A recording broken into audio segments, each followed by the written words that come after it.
Alors, bonjour à vous et bienvenue dans cette série de vidéos sur les maisons saines, écologiques et autonomes de Solutionnera France. Aujourd'hui, on a la chance exceptionnelle de non seulement visiter une magnifique maison bioclimatique, mais aussi un atelier de conception de maisons bioclimatiques qui s'appelle Triab. Et pour ce faire, j'ai plusieurs personnes vraiment exceptionnelles ici.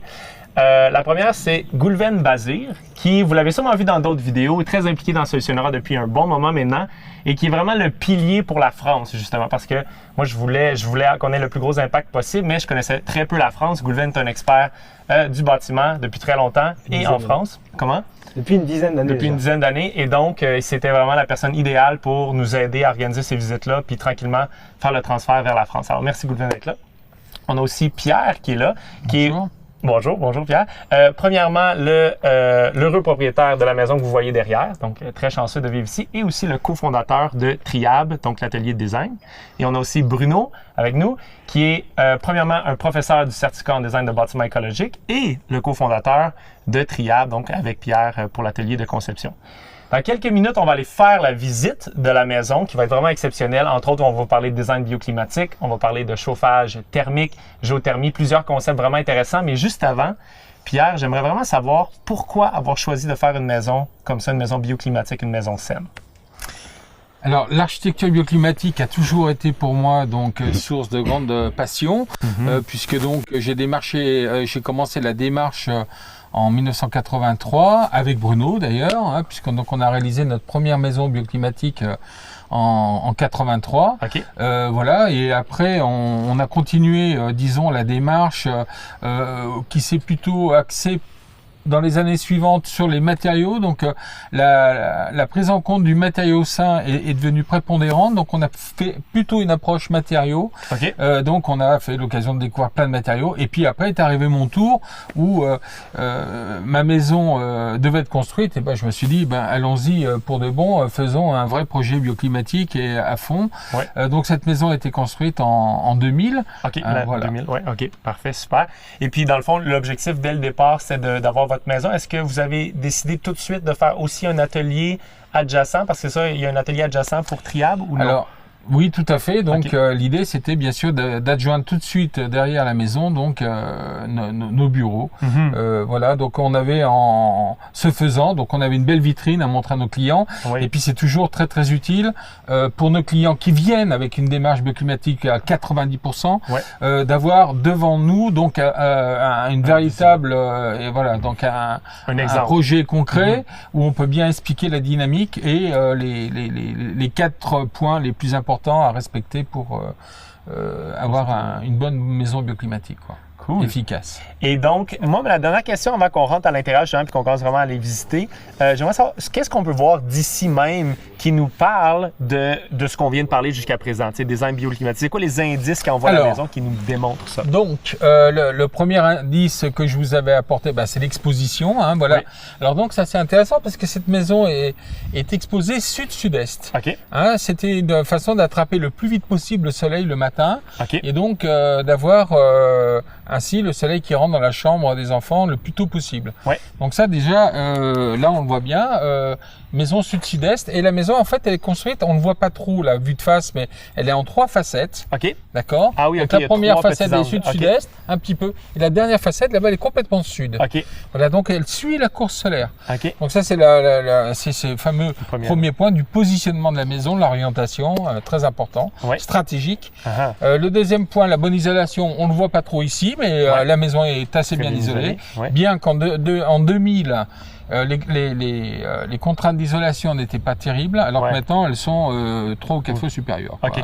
Donc là, c'est une maison qui a été construite en année pour 2000. 2000, et donc elle n'est pas très bien isolée. Pour autant, de nos jours, le fait que la maison soit bioclimatique vient compenser ce manque d'isolation, ce qui fait que ma maison, moi je consomme à peu près 250 € de chauffage par an. Quoi. OK. Donc, et pour la climatisation? Il n'y en a pas. Pas de climatisation du tout, non. même ici. Voilà. OK. Et donc, voilà. Et l'aspect inertie que j'ai abordé. Oui. Donc ça, c'est les murs. Les murs ont été choisis donc en briques de terre cuite. Ici, on a beaucoup de terre cuite dans le coin et donc voilà. Donc la maison a été faite en briques de 40. Donc c'est des briques très épaisses, alvéolées et qui font 40 cm d'épaisseur et qui amènent toute cette inertie dont j'ai besoin autant l'été que l'hiver. Alors il y a une anecdote très intéressante, c'est que en 2009, on a eu une tempête ici. OK. Qui nous a privé d'électricité pendant pratiquement 10 jours. Avec les arbres qui tombaient. On a eu des milliers d'arbres qui sont une grosse ouais. tempête, c'était catastrophique.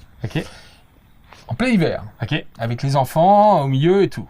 Le plus froid qu'il ait fait dans la maison, c'était le matin, 17 degrés. Wow. Ça veut dire qu'il n'y avait pas d'apport. Donc en général, il y a les ordinateurs, les ampoules, éventuellement le four, tout ça qui dégage la chaleur. Là, rien, nada. Oui, c'est ça. Donc c'est uniquement la performance de la maison. Hey, alors, merci beaucoup. Est-ce que vous êtes prêts à aller faire la visite? Allez, ça super. va, on y va. Cool, allons-y. OK, donc on est arrivé à l'intérieur, puis la première chose qu'on voit tout de suite en rentrant, c'est qu'il y a un arbre. Il y a un arbre dans la maison. Est-ce qu'on peut savoir la petite histoire de l'arbre, Pierre? Alors, la petite histoire, c'est que là, c'est la cheminée. Ouais. C'était la cheminée. Et en fait, on avait un peu de mal à se mettre d'accord avec mon épouse sur le design de la cheminée. OK. Et donc, on a laissé traîner comme ça plus d'un an. Et puis, au bout d'un an, bon, c'était à peu près mis d'accord, sauf que on s'est aperçu que la cheminée, on n'en avait vraiment pas besoin, quoi, parce qu'il faisait toujours chaud dans cette maison, quoi. OK. Et donc, qu'est-ce qu'on s'est dit? Mais voilà. Et c'est un ami qui nous a donné cette inspiration, qui nous a dit, bah écoutez, puisqu'il fait tout le temps chaud dans votre maison, plutôt brûler les arbres, plantez-en. Hein. OK. Fait que cette femme... Et voilà. Et donc Switch. on a toute l'année un feu vert qui Auquel vous pouvez regarder au lieu de regarder qui un feu, on illumine la regarde. maison. Et alors, bien sûr, il faut que tu imagines que cet arbre au début, il faisait 70 cm de haut. Fait qu'il a été planté il y a combien d'années? Donc il a été planté il y a 16 ans. 16 ans. Wow. Voilà, il y a 16 ans, il a 16 ans cet arbre, et tu vois comme il se plaît bien. Et on dit d'ailleurs que quand la végétation se plaît bien dans une maison, c'est assez bon signe pour les habitants. Quand même. Voilà. Et il est obligé de le tailler de temps en temps parce que sinon on se voit plus, quoi. On Ouais, va c'est ça. plus d'un côté de Autrement, l'autre. là, il y a un mois et demi de ça, ici c'était jungle. tu vois. Ouais, ça descendait, ça prenait tout Ouais, l'espace. là, on lui a fait une coupe un peu sévère parce que voilà, autrement on se voyait plus. Quoi. Super. Puis je voulais savoir, au niveau, parce qu'on parlait de design bioclimatique, je sais que l'aspect des pièces, puis comment, tu sais, une maison bioclimatique, elle est arrangée d'une manière spécifique. Est-ce que vous pouvez nous parler un petit peu de l'aménagement ici? Oui, voilà. Donc, en ce qui concerne la conception et oui, il y a une organisation spatiale qui correspond à la dynamique bioclimatique, tout à fait. Donc, on a mis les chambres à l'est. OK. Voilà. Et donc, on arrive ici. Donc, on est au sud, là, dans la partie jour. Ouais. Où on rassemble tout ça. Donc, c'est des maisons assez rassemblées, hein, quand même. C'est-à-dire qu'on évite la dispersion des volumes. On essaye de faire quelque chose d'assez compact. Ouais. Ça nous empêche pas d'avoir des plafonds cathédrales. Absolument pas, c'est pas gênant. Y a pas de perte dans ce genre de maison. Je t'expliquerai pourquoi après. Oui. Ça c'est important. Et voilà. Donc on a une organisation spatiale assez compacte. Il n'y a pas trop d'espace perdu. Il y a très peu de couloirs, par exemple. Hein. Ouais, c'est ça. Et parce que c'est de l'espace perdu, voilà, donc on a un petit peu organisé les espaces en fonction de la course solaire aussi. Donc l'espace vie, on l'a mis sud et ouest. Voilà. Qui était l'idéal pour vous parce que vous voulez avoir justement de la lumière toute la journée et jusqu'en tard le soirée. soir. Voilà. Puis le matin à l'est, Voilà, Pour les avec chambres. le réveil matinal puis la chaleur matinale dans la chambre. Avec la chambre. OK, maintenant, j'aimerais savoir, est-ce qu'il y a un aspect que vous avez fait, peut-être que vous avez hésité à l'époque, mais que maintenant, c'est comme « Wow, c'est merveilleux », puis on le recommande à tous nos clients ou quelque chose comme ça dans la maison aussi. Ouais. C'est ça. Alors pour moi, ce qui vient tout de suite, quoi, Ouais. c'est le visuel du dedans-dehors, quoi. OK. Hein. Comme vous pouvez le constater, vous avez un champ ouvert sur la nature Ouais. qui pour moi au départ était un certain risque. Hein, parce que, bon, comme vous pouvez y voir, il n'y a pas de volet à ces Non, vitrages. c'est ça. On est seulement protégé de l'extérieur par des rideaux. Donc là, il y a eu un peu un doute hein, là-dessus, quoi, sur, mon Dieu, où vais-je Ouais, hein, parce que ça suppose quand même une déperdition la nuit important, ouais. importante et est-ce que je vais avoir l'effet compensatoire par l'inertie? Oui, on l'a. Donc là, voilà, donc c'est du vécu. Ouais. L'inertie est bien là, elle prend bien le relais. et la maison n'est pas froide. Et cette lumière qui rentre dans la maison, autant l'hiver que l'été, c'est absolument génial, quoi. Et l'autre truc auquel on essaie de s'appliquer avec Bruno, c'est justement cette prise en compte la plus globale possible de tout un tas de petits de petits besoins, de petites fonctions, qui tout ça additionné crée un état de bien-être. Les gens rentrent ici, ils se disent on se sent bien, mais ils ne savent pas vraiment pourquoi, mais ils le disent. Donc, c'est un peu cette prise en compte holistique qui fait que... Donc le fait d'avoir pris le temps, parce que c'est ça dans le fond, c'est que ça prend plus de temps peut-être dans la conception, mais d'avoir pris ça, ça donne quelque chose de supplémentaire. Mais il y a l'adéquation avec les matériaux qui, pareil, vont être capables d'absorber une partie de l'humidité sans que la ventilation tourne en permanence. Lisse également, comme je parlais, les courbes entre trop sec et trop humide. Donc ça c'est intéressant. Et comme Pierre disait tout de suite par rapport à l'ouverture vers l'extérieur, on parlait des besoins. On couvre une partie du financement de la maison par rapport à une maison traditionnelle néo-provençale, puisqu'on est dans le sud de la France, où les portes-fenêtres sont assez petites. Et donc cet enfermement, on a un grand salon, mais avec 2 petites portes-fenêtres dans la plupart des maisons. En plus qu'on va fermer les volets en plein été pour garder la fraîcheur. Et du coup, il faut une grande pièce parce qu'autrement on se sent enfermé. Là, pas du tout. On peut tout à fait réduire quelques mètres carrés dans les différentes pièces puisqu'on est très ouvert sur l'extérieur. Et du coup, on n'a pas la même limite. Donc, c'est la perception du volume et de l'espace qu'on change et qui est vraiment le plus. Donc, grâce à ça, on fait des économies. Donc du coût de la construction au mètre carré qui nous couvre les matériaux, les éco-matériaux. Donc ça c'est intéressant. Puis dernière question, mais cette fois-ci pour vous tous, donc j'aimerais vraiment que les 3 se prononcent dans l'ordre que vous voulez. C'est parce que vous êtes 3 experts spécifiquement, Goulven, toi tu l'as été aussi au Québec maintenant depuis quelques années, mais tu l'as été en France avant. Donc 3 experts du domaine, puis il y a des gens qui vont écouter cette vidéo-là ou la série de vidéos complète, donc vont peut-être voir jusqu'à 10 visites de maison de la France et ou du Québec. Puis ils se disent, wow, j'aimerais passer à l'action, j'aimerais faire quelque chose, mes premiers pas. Il y en a qui partent de loin, il y en a qui ont déjà de l'information, tout ça, ils sont déjà informés. Qu'est-ce que vous recommandez ou y a-t-il un conseil que vous avez pour ces gens-là? Pour commencer, moi, ce que j'ai observé, parce que j'ai pas fait beaucoup de métiers, mais dans les 2 grands métiers principaux, j'ai donné plus de 4000 conseils en énergie.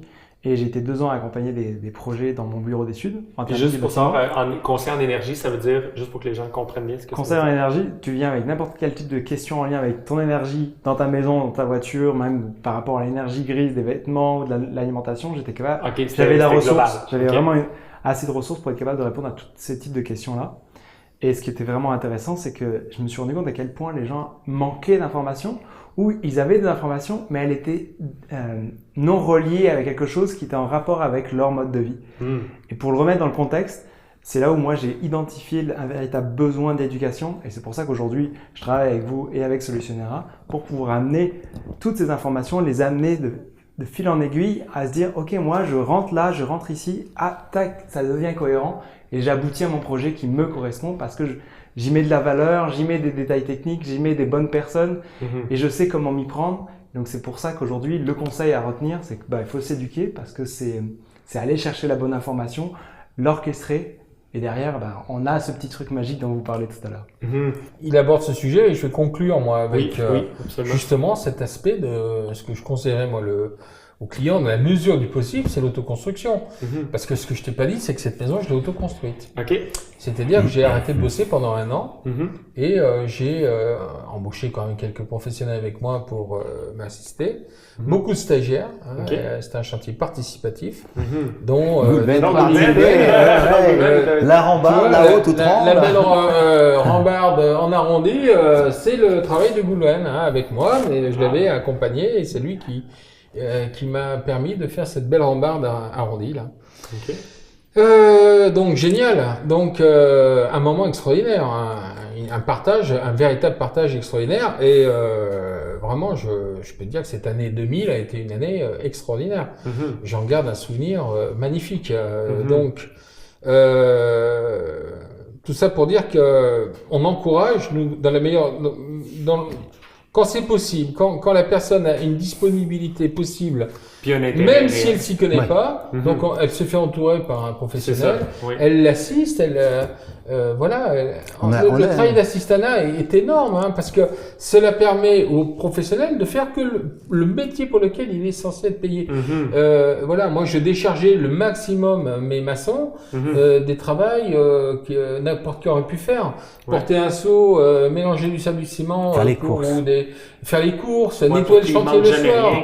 Le matin, le chantier était approvisionné, c'est moi qui l'approvisionnais le matin. Le soir, je nettoyais le chantier quand les gars ils partaient, ils arrivaient le matin, le chantier était nickel.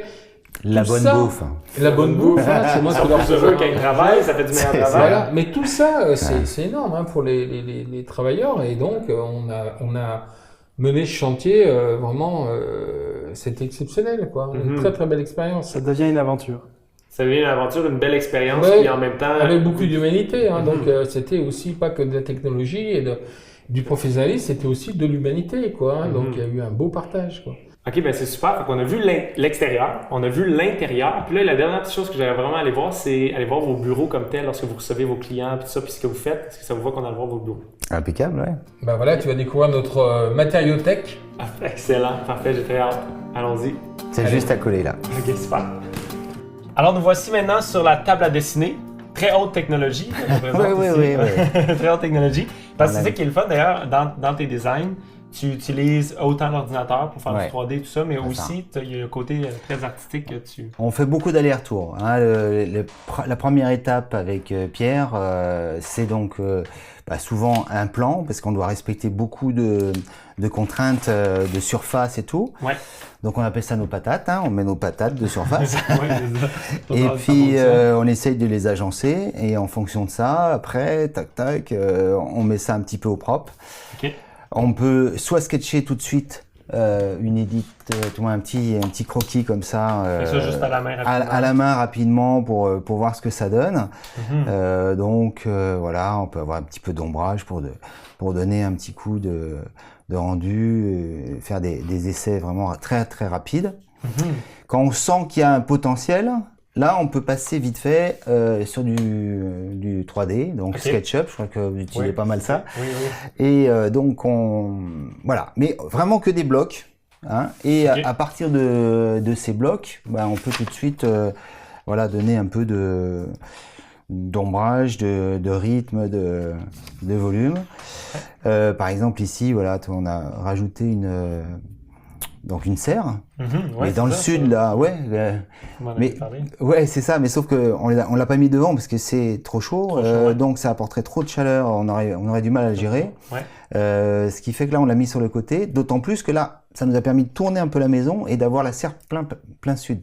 Bien efficace. Et comme il y a trop de vitrage, et là du coup ici une section photovoltaïque.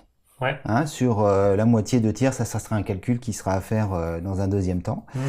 Et on a nos entrées solaires, et puis on peut avoir bien sûr la partie jardin, production agricole. Voilà, ça c'est un projet en cours. Là, on est vraiment sur les premières esquisses, donc c'est bien parti. Puis là, je vois qu'il y a plusieurs modèles que vous aviez fait. D'ailleurs, c'est drôle parce qu'hier, on était en train de visiter celle-là. Pour ceux qui écoutent toute la série de vidéos, ou qui sont dans le certificat, ils voient toutes les séries de vidéos. Celle-là, c'est celle qu'on a vue hier de Diane. Avec la grande piscine naturelle. Oui, c'est ça. Le bassin de baignade. Oui, c'est ça, la baignade. On s'est fait corriger hier. Ici, on a un autre projet. Je crois qu'on va aller visiter d'ailleurs. Pas exactement celui-là. Oui, mais c'est pareil. Mais c'est exactement celui-là, vous allez voir. Donc ça, c'est avec Serge qui va vous présenter la maison. Ah oui, en chaud-chanvre. Hein. Chaud-chanvre. Et donc, il y a deux maisons, donc avec un sas intermédiaire, les enfants d'un côté, les parents de l'autre. C'était évoqué avec Pierre. Et donc, les aménagements sont pas encore faits à l'extérieur, mais on est dans le style, une interprétation du style provençal. Ouais, excellent. Hey, merci beaucoup Bruno, ça a été vraiment un plaisir de découvrir la compagnie et la maison de Pierre en même temps. Merci Francis, merci à l'équipe Solutionera France et Solutionera Québec.